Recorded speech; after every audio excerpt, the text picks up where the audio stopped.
Halo, selamat bergabung kembali di podcast saya Amalia Sustikarini. Tanggal 10 Oktober diperingati sebagai World Mental Health Day.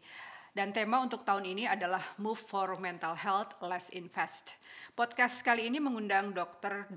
Nova Rianti Yusuf SPKJ untuk berbincang-bincang tentang berbagai aspek kesehatan jiwa, terutama di masa pandemi ini.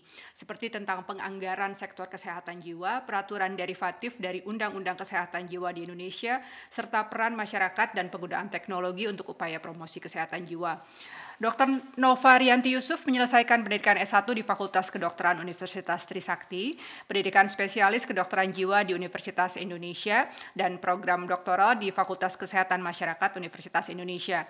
Dr. Nova adalah anggota Komisi 9 DPR RI tahun 2009 sampai 2014 dan Wakil Ketua Komisi 9 DPR RI tahun 2012 sampai 2014. Dr. Nova juga adalah penulis sejumlah buku seperti Jelajah Jiwa, Hapus Stigma, Interupsi, The Other Side of the Story, dan novel Mahadewa Mahadewi.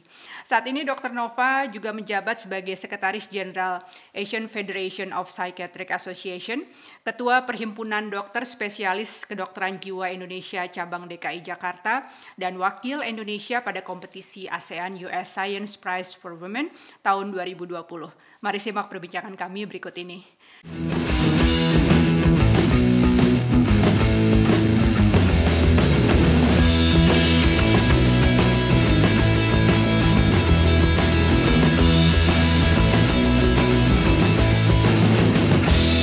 Halo, Assalamualaikum, selamat pagi Mbak Nova, Mbak Dr. Nova, apa kabar? Pagi, aku manggilnya apa ya enaknya? Mbak boleh panggil nama tapi juga namanya boleh. apa? Apa namanya? Amalia. Panggilan. Oh, Amalia. Oke, Ya, Mbak Amalia oke, ya. oke. Terima kasih Mbak Nova, baru kenal terus sudah menyanggupi berpartisipasi di podcast saya ini Mbak. Ini rencananya memang mau membuat edisi spesial untuk Hari Kesehatan Jiwa Sedunia tanggal 10 Oktober tahun ini ya Mbak Nova ya. Dan terima kasih banyak sudah bersedia untuk bergabung. Ini dengar-dengar katanya sudah sampai dapat rekor muri ya sebagai salah satu praktisi kesehatan jiwa di Indonesia yang paling banyak memberikan atau berbagi di platform online dalam 3 bulan terakhir katanya nih ya. Ya, kayaknya sih itu memang fokusnya lebih ke awam ya gitu kan. Tapi kalau kita tuh sebenarnya dokter pada umumnya kan kita yang mau melakukan continuing medical education kan. Jadi itu pasti kita sesama lah gitu, sama dokter gitu ya akhirnya. Tapi ini yang kayaknya yang dilihat tuh yang melakukan diseminasi informasinya ke masyarakat luas. Betul. Jadi ada impact-nya yang dirasakan kepada lingkungan yang lebih luas ya. Tidak hanya kalangan profesional itu sendiri gitu ya. Iya, dan saya sendiri sih secara pribadi sangat mengapresiasi setiap dari kita ya dengan profesi apapun yang mau optimalisasi platform digital ini sih Mbak ya selama masa pandemi kan gitu. Sangat.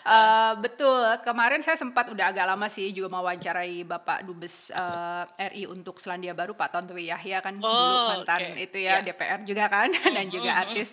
Itu juga beliau sering banget diminta untuk bicara Mbak ya khususnya pastinya tentang aspek diplomasi dan mungkin pengetahuan tentang New Zealand ya. Banyak banget gitu. Jadi kayaknya mungkin kalau ada muri untuk pejabat atau diplomat beliau bisa juga tadi dinominasiin karena memang ada forum duta besar sekarang kan. Itu banyak banget pada masa pandemi ini aku ngelihat seri demi seri gitu ya, untuk forum-forum dubes gitu.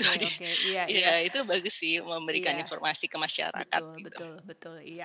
Oke. Nah, gini Mbak, jadi tahun ini saya boleh panggil Mbak ya, Mbak Dokter interchangeably aja ya. Oke. Iya, santai jadi tema aja. yang diangkat oleh WHO untuk peringatan World Mental Health Day tahun 2020 ini kan Move for Mental Health, Let's Invest ya, Mbak Nova ya. Nah, pertama pas denger Let's Invest saya langsung agak bingung nih. Gimana gitu ya negara-negara bisa menginvestasikan lebih gitu dana untuk kesehatan jiwa dalam masa pandemi ini di mana kan sebagian besar negara kan semua mengalami resesi ya Mbak ya, perlambatan ekonomi gitu. Tapi kemudian saya membaca lebih jelas penjelasannya di website WHO itu bahwa sebetulnya investasi di sini bukan hanya dalam hal bentuk material atau dana, tapi investasi yang bisa juga dilakukan oleh masyarakat dalam bentuk ini tadi sebetulnya mungkin ya edukasi kepada masyarakat gitu kan, dan juga upaya-upaya lain lainnya. Tapi kalau kita mau bicara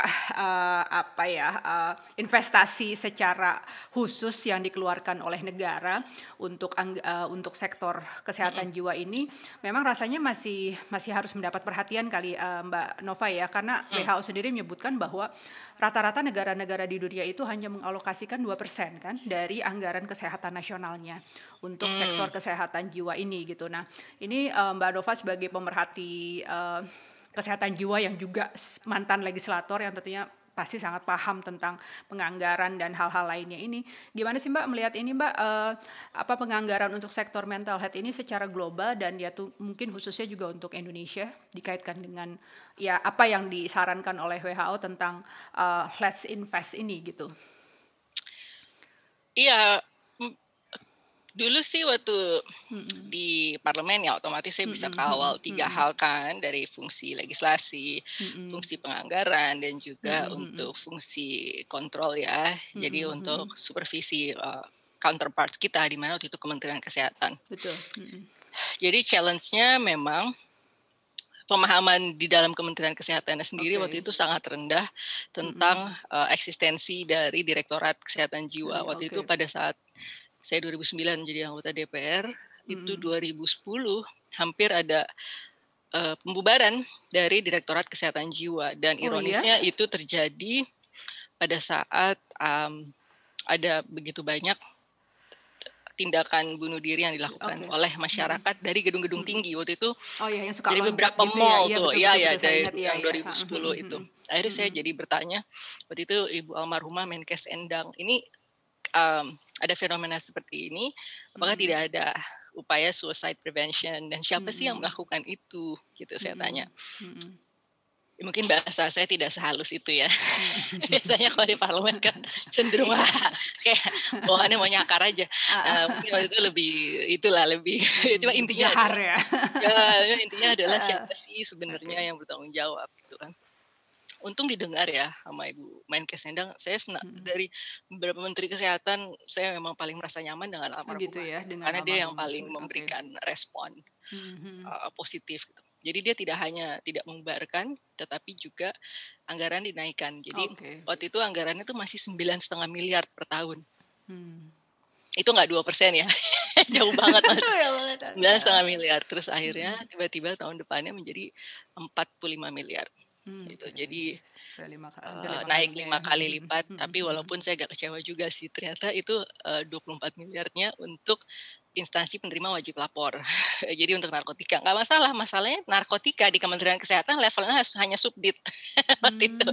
Sedangkan dia harus bermitra atau berkolaborasi dengan badan BNN. Kolaborasi di Mensosnya juga levelnya lebih tinggi, dirjen gitu. Jadi kalau agak kita sepertinya berkesan tidak berfokus pada public health untuk penanganan narkotika, wajar di Kementerian Kesehatan waktu itu hanya subdit. Udah gitu anggaran 24 miliar tidak terserap untuk wajib lapor. Gitu. Jadi kita Komisi 9 melakukan juga kunjungan-kunjungan ke perbatasan, ke Batam misalnya, untuk melihat kenapa sih narkotika ini begitu marak, utamanya di perbatasan, dan yang kedua adalah IPWL ini berjalan dengan baik atau tidak. Ternyata waktu itu anggarannya tidak terserap karena ada beberapa hal temuan. Pertama itu adalah pada saat keputusan di pengadilan misalnya. Jadi kebanyakan itu jatuhnya ke ranah hukum kan. Ya itu kan seperti yang saya katakan, wajar dong hanya levelnya di kesehatan cuma disubdit aja gitu. Timpang dengan di counterpart yang lain yang di bukan counterpartnya Komisi 9 tapi Komisi 3 dan Komisi 8 kan, Kementerian Sosial dan BNN. Ya udah akhirnya ternyata diantaranya adalah masih kuatnya ranah pidananya ya. Jadi masih lebih kepada kalau ada temuan kasusnya dibawa ke hukum, ranah hukum, kemudian keputusannya jarang sekali yang kalau memang sebenarnya dia harusnya dijatuhkan penaltinya tuh lebih ke kesehatan gitu, bukan untuk dia di kriminalisasi gitu kan. Nah problemnya tidak seperti itu, dan juga di bawah ternyata tidak siap apa ya istilahnya, kader lah ya gitu, mungkin lebih gampang kita menyebutnya kader aja, untuk mengconvince mereka yang menyalahgunakan narkotika untuk mau wajib lapor. Wajib lapor buat mereka itu adalah bentuk lain dari kriminalisasi gitu loh. Nggak percaya bahwa itu dekriminalisasi gitu. Jadi gitu temuan-temuan banyak di masyarakatnya yang kita lakukan di Batam waktu itu. Ya udah terus akhirnya dengan anggaran yang tidak terserap dan juga jelas masalahnya ternyata seperti itu gitu. Ya udah kalau nggak salah anggaran yang diajukan setelah saya udah nggak di parlemen itu tuh udah lebih kecil lagi. Jadi anggaran wajib lapornya juga udah nggak 24 miliar lagi, lebih kecil gitu. Jadi sedih ya. Jadi saya bilang sudahlah mau dinaikkan juga nggak diserap gitu. Terus juga diperuntukannya juga ya lebih karena untuk narkotika gitu. Dan saya pikir bukan untuk prevention. Walaupun narkotika kan emang kalau dari diagnosis kan memang di bawahnya dalam payung gangguan jiwa juga ada sebagai gangguan mental dan perilaku. Betul iya. But still itu kan hanya satu dari banyak sekali gangguan jiwa gitu. Ya udah akhirnya problemnya seperti itu. Nah tapi sekarang nih khusus di masa pandemi ini ternyata saya dikasih tahu sama tenaga ahli Komisi 9 jadi dia masih merasa the need to inform me ya, padahal udah bukan anggota DPR dan juga udah bukan pimpinannya dia gitu. Dia memberitahukan bahwa ini Bu Nova ternyata ada anggaran 29 miliar untuk masa pandemi ini untuk kesehatan jiwa. So it's not bad at all. Ada penganggarannya untuk itu gitu. Oke, thank you Mbak Nova. Jadi yang tadi dari penjelasan Mbak Nova ya, selain dari memang angkanya yang masih kurang juga kemudian penyerapannya juga masih belum baik ya gitu. Jadi ini kendala yang dihadapi walaupun kemudian ada tambahan untuk pandemi ini untuk aspek kesehatan jiwa ya. Karena gini ya Mbak, nggak tahu ya, saya ya Mbak Nova kan juga sering berkunjung ke negara-negara lain. Kita tuh sering banget ya dengan sangat mudah gitu, at least dari hal yang paling terlihat lah, menemukan kampanye-kampanye tentang kesehatan jiwa kan. Bahkan di kampus saya dulu tuh bahkan di toilet-toilet tuh dipasang gitu, are you okay gitu kan misalnya, terus ada apakah punya keluhan-keluhan seperti ini gitu kan, langsung kemana helpline-nya seperti itu kan. Bahkan di halte bus pun kita gampang banget nemuin. Di Indonesia kan rasanya masih kurang, bahkan nggak tahu ya, saya kok kayaknya nggak pernah selama ini kayak di mall atau di mana gitu juga saya kurang nemu gitu. Nah sebetulnya kan itu mungkin bisa diambil bisa merupakan bagian dari penganggaran kesehatan jiwa ini kan Mbak ya. Dan rasanya kan masa pandemi ini kita makin butuh gitu loh resource seperti itu, dimana kita bisa tahu kita harus hubungin kemana gitu pada saat kita ngerasa depresi dan lain-lain. Ini kan juga sebetulnya bagian dari penganggaran juga nggak sih Mbak, hal-hal seperti ini? Nah ini menariknya terjadi juga di 2010 yang gara-gara tingginya angka bunuh diri itu ya. Terus akhirnya dibuat suicide prevention hotline di Kementerian Kesehatan 2010. Namanya untuk dukungan kesehatan jiwa dan psikososial itu 454 tuh artinya asal lah kayak gitu. Nah terus akhirnya waktu itu ya biasalah Komisi 9 penasaran kan. Ya udah coba kita cek gitu. Terus ada salah satu anggota DPR bilang, ini gimana ya ngangkat kok jutek. Terus akhirnya saya jadi sendiri. Ini akhirnya karena saya juga dokter jiwa lah kan, teman-teman sejawat saya juga saya tanya, masalahnya gimana sih waktu itu? Ya habis gimana Nov waktu itu? Kita dokter jiwa disuruh ngangkat telepon. Nggak ada training. Terus kayak tiba-tiba saya lagi praktek, saya lagi nyetir, terus saya lagi di kamar mandi. Jadi ketawa sendiri. Saya bilang, very not professional. Kacau nih masa begitu. Ya udah akhirnya Kementerian Kesehatan juga menyadari itu kurang baik lah implementasinya. Jadi akhirnya sama mereka katanya mau diperbaiki beberapa tahun kemudian. Jadi mereka discontinue dan mereka mengatakan bahwa mereka mau revitalisasi. Tapi sampai sekarang enggak tuh. Akhirnya sekarang kan kita nempel ke yang 119. Iya betul. Extension 8 kalau nggak salah, 119.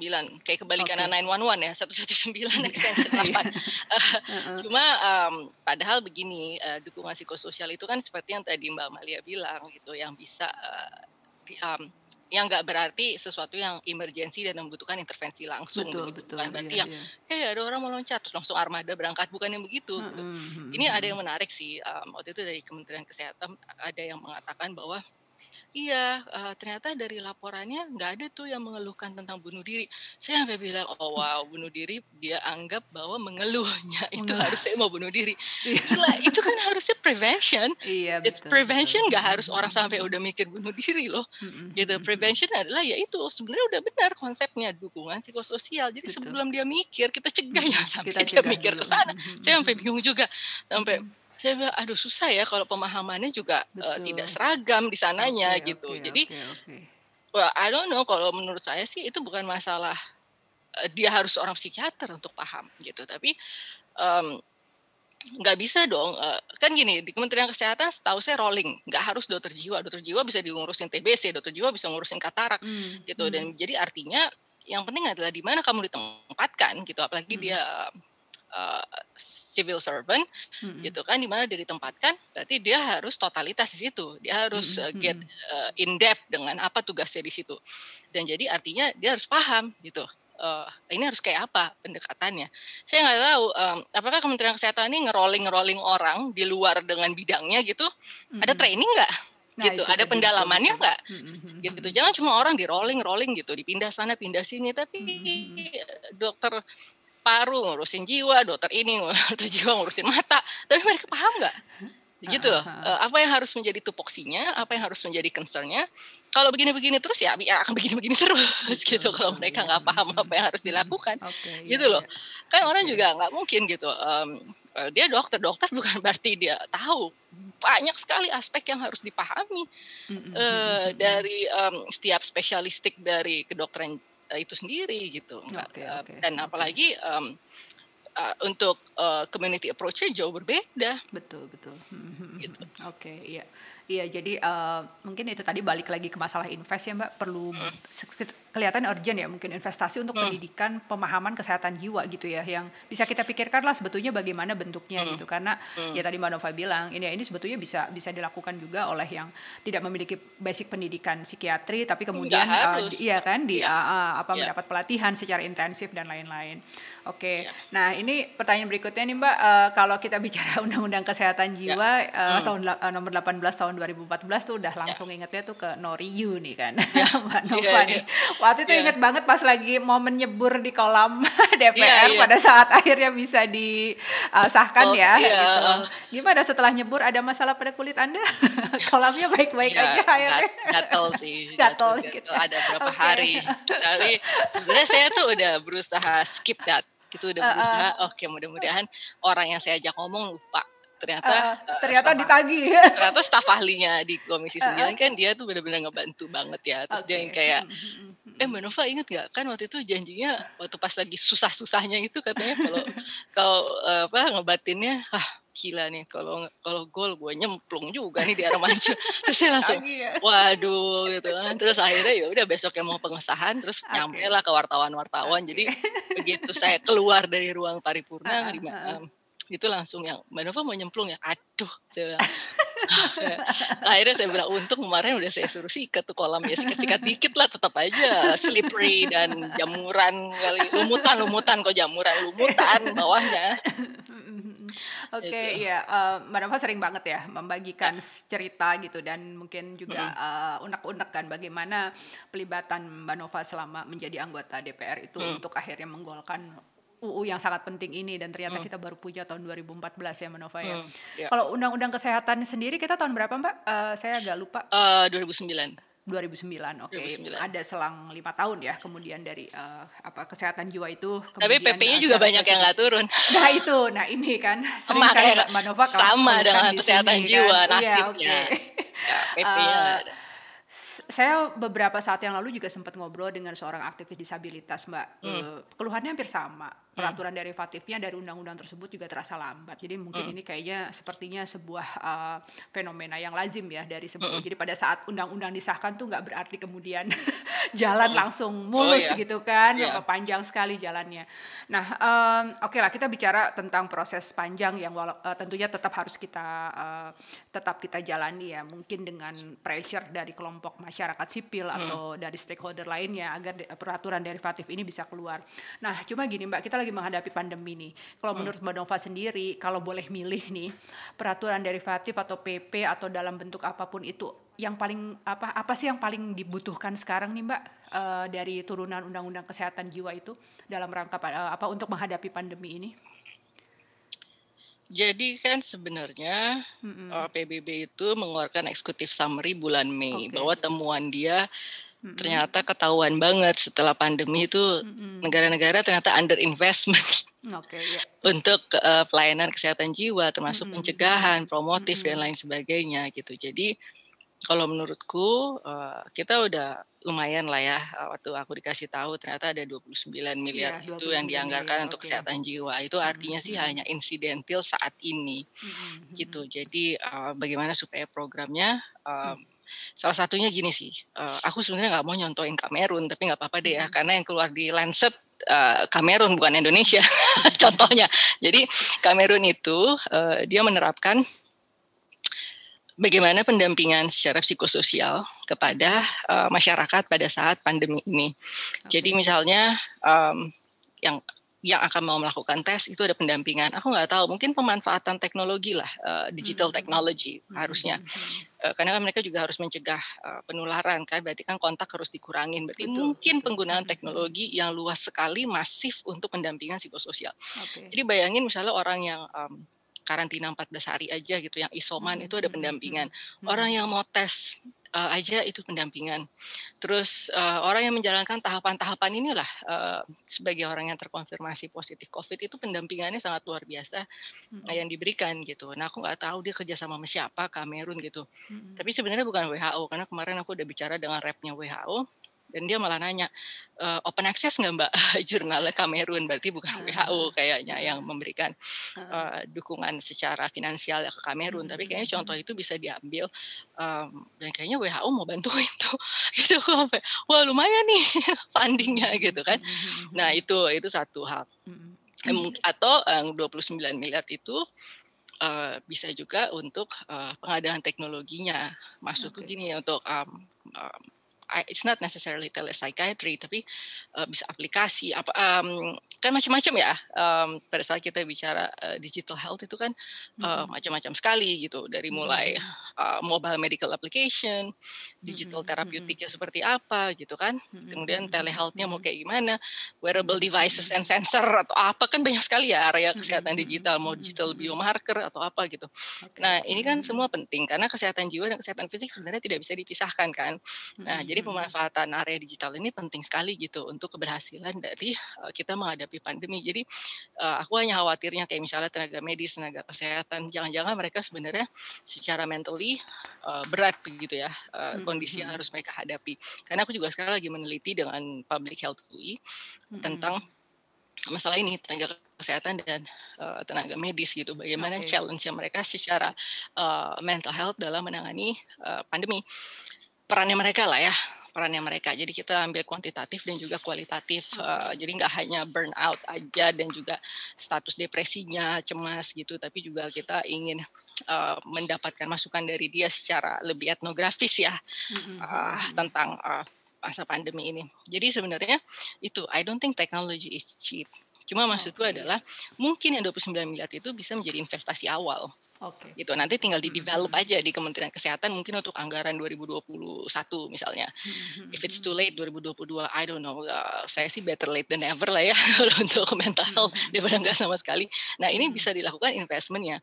Dan investmentnya aku rasa adalah ke teknologi gitu. Jadi untuk mental health jangan 119 itu berkesan kan intervensi ya, intervensi yang 911 banget gitu. Tapi buat yang dukungan psikososial yang bisa menyentuh segala tahapan dalam masyarakat menghadapi pandemi ini gitu. Nggak cuma pada saat dia terpapar, tapi pada saat dia trauma juga karena pernah terpapar gitu ya. Maksudnya bukan hanya waktu terkonfirmasi, tapi pada saat dia terpapar, karena ini kan orang terpapar tuh banyak yang jadi trauma loh, banyak yang nggak mau keluar, banyak yang pokoknya nggak mau. Gue udah pernah, apalagi yang udah pada sembuh dari COVID, banyak loh yang jadi trauma dan nggak mau, jadi benar-benar takut ya. Gitu. Ya stigma itu memperberat. Itu sih, I think use it for technology untuk konsep mental health yang seperti apa gitu. Mungkin bisa, kalau kurang bisa, bukannya kurang sih, artinya bisa share investmentnya dengan WHO misalnya, karena WHO Indonesia juga ingin banget nih mengembangkan ini saat ini gitu. Jadi nanti arti anggaran-anggaran lainnya bisa lebih ditingkatkan untuk layanan kesehatan jiwanya seperti apa gitu, yang directly in the setting, bukan yang teknologi gitu kan. Nah jadi ya itu sih, promotif, preventif, kualitatif, rehabilitatif lah. Kualitatif, kuratif. Nah, kuratif, yang promotif, preventif, kuratif, dan rehabilitatif ya. Promotifnya juga kurang ya. Promotifnya juga kurang, maksudku. Sekarang kan terus saja kita jadi agak bosen ya, dengan walaupun banyak juga yang bukannya masyarakat tuh nggak melakukan, tapi banyak juga yang sudah jenuh, yang udah jatuh ke dalam behavioral disengagement. Jadi artinya sudah merasa helpless. Learn helplessness lah, merasa helpless. Udah buktinya semua yang ketularan kan semua bilangnya saya udah melakukan protokol kesehatan, tapi kok tetap tertular. Nah itu yang mereka dengar terus menerus, sehingga akhirnya juga tertanam ke dalam dirinya, tuh kan orang udah pada menjalankan protokol kok masih tertular. Kemarin aja aku baru ngeliat di media ada yang bilang gitu. Aku udah menjalani kok protokol tapi tetap nih positif gitu.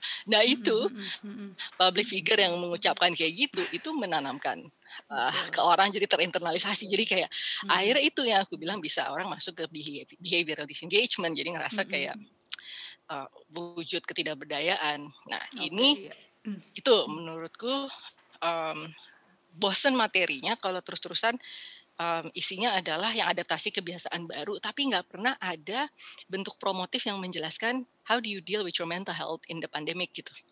Nah itu aku belum lihat tuh materinya di Indonesia untuk meningkatkan mental health. Mungkin itu bisa dilakukan lebih masif. Jadi itu tadi preventif, promotif, kuratifnya juga jalan, terus rehabilitatifnya buat yang trauma ini apa? Betul. Gitu. Nah ini aja sih, bermain di 4 upaya ini. Undang-Undang Kesehatan Jiwa kan juga fokus di 4 upaya, yang mana kita berharap yang utama adalah PP sebenarnya, peraturan pelaksana. Jadi 4 upaya ada di situ. Sama satu lagi sayang sekali pasal 65 yang nggak dijalankan. Isinya adalah teknologi itu ya Mbak ya? Ya. Untuk penelitian, pengembangan, dan pemanfaatan serta pengembangan teknologi. Itu belum. Jadi bisa pas banget ya di sini ya. Itu belum ditunjuk sama sekali. Mungkin bisa tuh untuk develop itu. Jadi artinya yang 29M itu ya di breakdown lah gitu.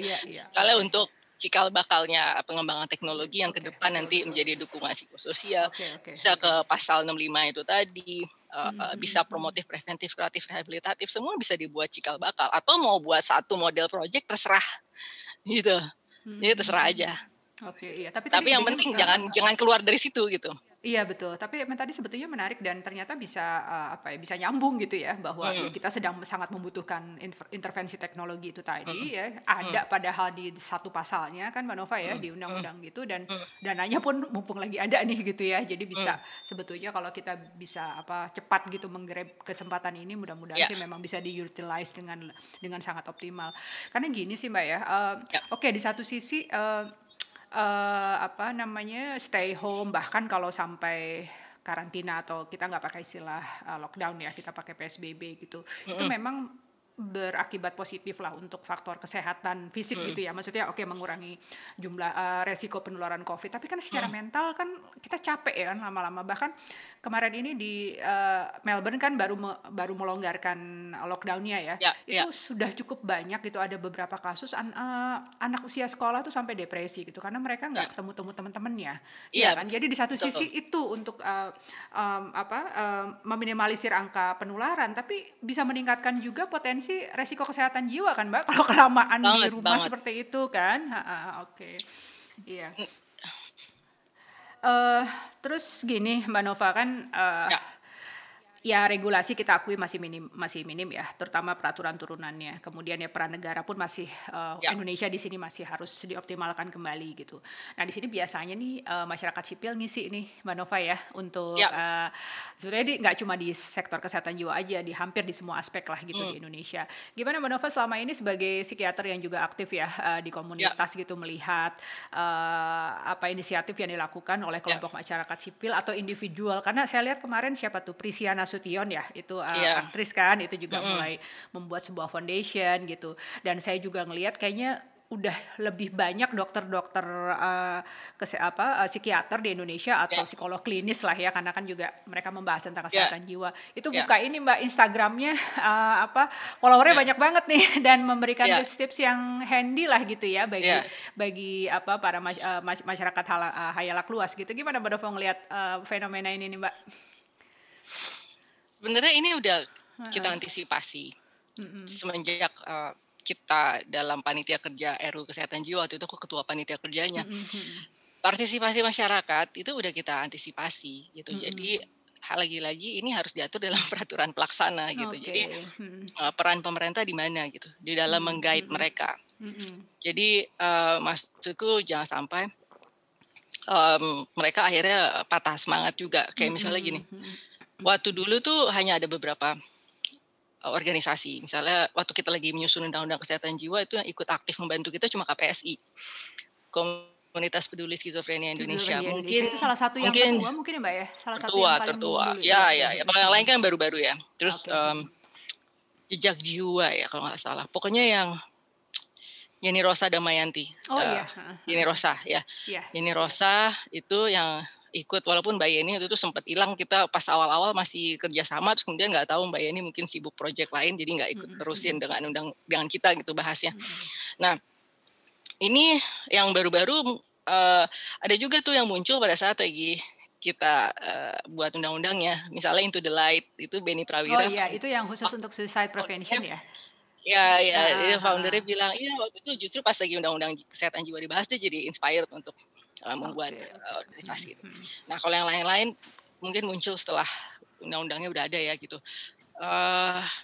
Nah itu kita udah antisipasi sih. Kita berpikir bahwa either karena pengaruh zaman, karena kebutuhan gitu, atau mungkin juga karena undang-undang kesehatan jiwa dilahirkan, terus jadi muncul animo dari kelompok-kelompok masyarakat untuk membuat organisasi di bidang kesehatan jiwa. Nah, oleh karena itu kita minta sebenarnya Kementerian Kesehatan untuk meng-guide gitu loh. Sekarang ini banyak banget kayak tahun lalu akhirnya aku buat Jakarta Mental Health Convention yang pertama. Itu kita kerjasama dengan GE Volunteer, General Electric dengan Pak Handri Satriago, dia teman saya. Oh iya, Pak Handri Satriago ya. Ya daripada kita daripada kita selalu ngobrol receh, akhirnya kan saya bilang sama si Handri, ayo buat ini gitu. Terus dia juga kebetulan ngenalin, dia bilang Prisia Nova ketemu dong sama si Prisia gitu. Jadi ya udah akhirnya kan kita buat Jakarta Mental Health Convention gitu. Nah terus akhirnya ada beberapa organisasi sih yang gabung sama kita, tapi waktu itu keluhannya sama ya. Keluhannya mereka adalah anggarannya, biayanya nggak ada. Jadi mereka belum punya funding dan lain sebagainya. Dan yang kedua, selain masalah funding, kedua adalah kebingungan peran. Maksudnya banyak banget kan kelompok umur yang bisa ditangani. Betul. Kemudian isunya kan sangat luas gitu. Problemnya adalah mereka merasa overwhelmed gitu. Jadi sepertinya kok banyak banget yang harus dilakukan. Sebenarnya kalau mereka mau fokus bisa. Problemnya adalah mereka nggak tahu kalau LSM atau CSO lain sebenarnya itu sudah menangani hal yang itu gitu. Nah, convention ini sebenarnya akhirnya memberikan kesempatan mereka untuk saling berkomunikasi satu sama lain, saling mengenal saat bersamaan, bisa memberikan moral support, dan yang penting adalah jadi bisa tahu bahwa sebenarnya untuk isu itu udah organisasi kamu ya. Jadi saya nggak usah merasa overwhelmed sendiri dong. Harusnya aku oper aja ke kamu gitu loh. Jadi itulah gunanya convention ini. Networking ya. Ya makanya ya udah Pak Handri waktu itu sponsorship kan lewat GE Volunteer. Gitu. Jadi ternyata sekarang aku lagi nyiapin lagi yang kedua karena sekarang banyak banget gara-gara pandemi. Jadi semua yang udah pernah ngundang aku sebagai speaker itu pasti akan aku kontak lagi dan kita kumpulkan di convention ini. Oke. Conventionnya online nih nanti ya rencananya. Iya, kita akan buat secara online dan kayaknya akan bekerja sama dengan GE lagi sih, hopefully gitu. Tapi pasti lewat Zoom gitu dan kita pasti akan networking lagi di sini dan jadi lebih luas, dan isu tambahannya kan tentang pandemi ya, yang ongoing, unprecedented ini gitu. Ya itu sih, padahal sebenarnya mungkin kalau funding kita susah juga kan sebenarnya untuk ini gitu. Tapi kita sebenarnya berharap partisipasi masyarakat itu bisa sedikit banyak ikut dibantu oleh Kementerian Kesehatan atau bisa juga Kementerian Sosial, nggak masalah sih. Waktu itu kan ada 4 mitra pembahas RUU Kesehatan Jiwa, Kementerian Kesehatan, Kementerian Sosial, Kementerian Hukum dan HAM, dan juga Kemendagri. Tapi memang kayaknya sih yang paling mungkin Kementerian Kesehatan, ini mungkin juga Kementerian Sosial kalau ada irisannya ya. Itu apalagi ODGJ dan orang terlantar tuh banyak sekali irisannya dengan Kementerian Sosial gitu. Nah ini sebenarnya kita berharap ada guidance dari mereka, mungkin juga kan ada beberapa panti-panti ya sebenarnya yang mendapatkan bantuan pembiayaan dengan koordinasi dengan Kementerian Sosial juga atau dinas-dinas ya karena ini Pemda kan. Nah itu dengan dinas-dinas sosial dan lain sebagainya. Ya disinilah gitu. Ya aku jadi ingat istilah hiccup itu tadi gitu. Banyak sekali hiccup yang terjadi yang sebenarnya membutuhkan fasilitator gitu atau mediator sih tepatnya gitu yang saling menghubungkan satu sama lain. Ini sebenarnya ke sini, kamu kalau susah ke sana gitu. Nah ini yang sebenarnya kita antisipasi ya, tapi belum ada follow up-nya. Dalam bentuk PP, dalam salah satunya di dalam PP. Oke. Kalau itu tadi yang kayak figur-figur individual psikiater atau psikolog yang kemudian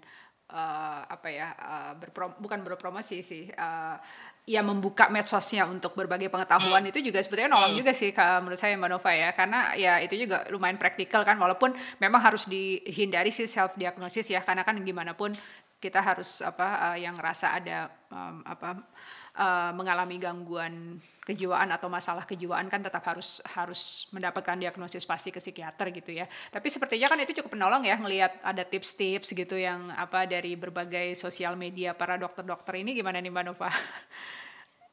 Itu bagus aja. Kalau menurutku itu salah satu peran mereka adalah pengabdian masyarakat.